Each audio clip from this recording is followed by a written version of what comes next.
بسم الله والحمد لله والصلاة والسلام على رسول الله وعلى آله وصحبه وله أما بعد قال الله تعالى في القرآن المجيد بعد أعوذ بالله من الشيطان الرجيم ولولا إذ سمعتموه قلتم ما يكون لنا أن نتكلم بهذا سبحانك هذا بهتان عظيم. Allah says, and why when you heard it? Just a quick pause. Thank you. The word it here is referring to a slander. And I'm not going to get into all the details, but there was a rumor and a slander that was going around amongst the Sahaba. It was something terrible. And Allah says, and why, when you heard it, did you not say, it is not for us to speak about this? Subhanak, glory be to Allah. Glory be to you, O Allah. This is a great slander. Number one, notice that doesn't say, it is not for me to speak about this. Allah says what? مَا يَكُونُ لَنَا. It is not for us. That means it's not a question of just saying, I'm not going to talk about it, but I'll let everybody else. Rather, the believer is the one who says, we aren't supposed to be talking about this, so I'm not going to participate in this conversation, and you need to stop right now. That's number one. Lana, not li. It's very important. Number two, notice that you say subhanak. In other words, after speaking to the people, after speaking to the gossiper, you speak directly to Allah Ta'ala. You don't say, Subhanallah, glory be to Allah. Subhanak, you're speaking in the second person directly. Glory be to you, Ya Rab, O Allah. This is a reminder to yourself and the gossiper that even if there's just two of you, there's a third who is present. There's someone else who is listening. There's someone else who is recording what you're doing. And this is Allah Subhanahu wa Ta'ala. Subhanak, I know you're here too. That's when you're speaking directly to Allah. I hope that's clear. What's the harm in spreading rumors? When you are spreading lies and exaggerating, you're causing the victim sadness and depression. You might destroy their reputation, which could harm their relationship with their spouse and with their parents and with their children, with friends, with coworkers. It could cause them to lose a job. You could ruin a marriage. You could destroy a family. You could destroy friendships. It's a small thing. You think, oh, I'm just sharing some information. It's no big deal. It is a very big deal. And this is what can tear a whole community apart. Allah Ta'ala says, وَلَا تُطِعِ كُلَّ حَلَّافٍ مَهِينٍ هَمَّازٍ مَشَّاءٍ بِنَمِيمٍ. And do not obey every worthless habitual swearer and scorner going about with malicious gossip. Don't be like these people who are walking around anxiously to spread gossip and nonsense information. In fact, why? Because the Prophet says, Sahih Muslim, لَا يَدْخُلُ الْجَنَّةَ قَتَّاتٍ. That the qattat will not enter paradise. Who is al-qattat? It is the person who eavesdrops, pays close attention, gets some information, and then perhaps maybe embellishes, maybe exaggerates, maybe adds their own twist, their own perspective on things, and then goes around excited to spread gossip, specifically with the intention of creating conflict, because they know that if I tell this person this and this and this and this, then I get to enjoy, I get to sit back and watch them say, did you hear that? Did you hear this? Did you hear that? Oh, look at it all unraveling. Look at what I set up. I set them all up, and now I get to watch them knock all down. I enjoy this so much. The person who has this disgusting attitude and this desire for this kind of entertainment, such a person is what? لا يدخل الجنة القتات. That the qattat does not enter paradise. Subhanallah.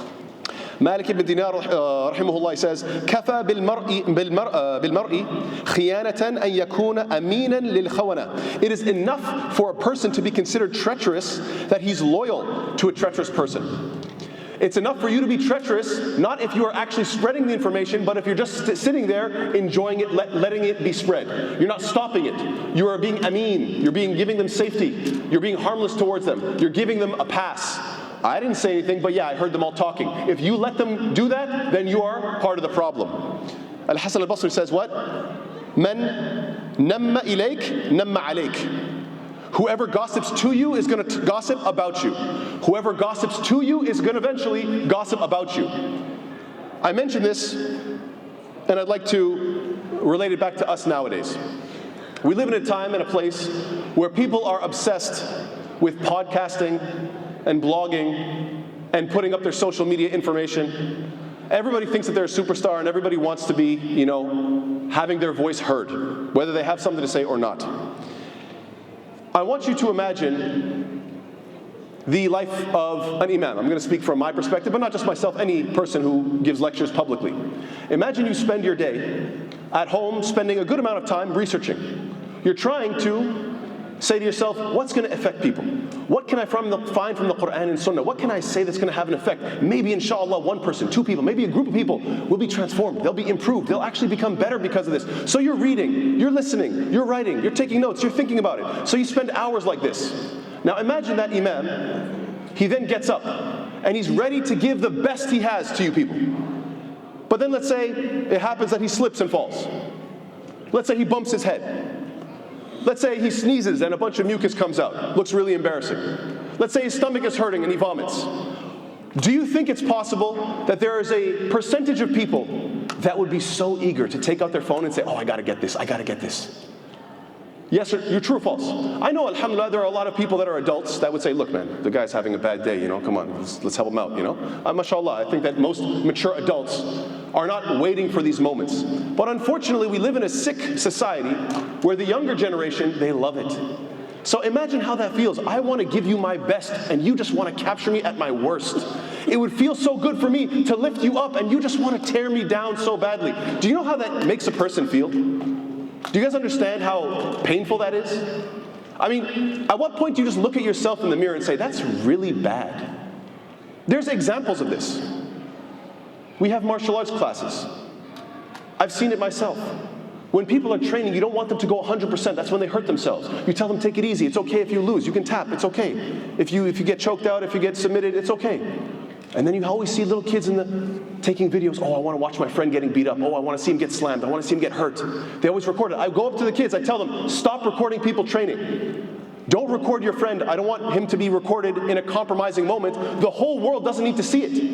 You don't need to record it, put it online for the whole planet to have access to in his one moment of weakness. I yelled at them. Guess what? I go back to training. 2 seconds later, I look, I see them doing it again. I had to confiscate the phone. I had to threaten the kid. I got to tell your father. No, don't tell my dad. Don't tell my dad. I didn't tell his dad in the end. But maybe I should have. I don't know. Just the other night, I'm not going to go into details. Some guys were doing something here in the musalla. This is during Ramadan. Something happened. I'm not going to go into detail. But it wasn't a big deal, but it might have made one person embarrassed. Let's just say, without going into detail, one person might have been embarrassed. My habit, the moment something happens that somebody might be embarrassed, I immediately look, check to see who's recording. Lo and behold, of course, someone in the back got the phone out. I got sister.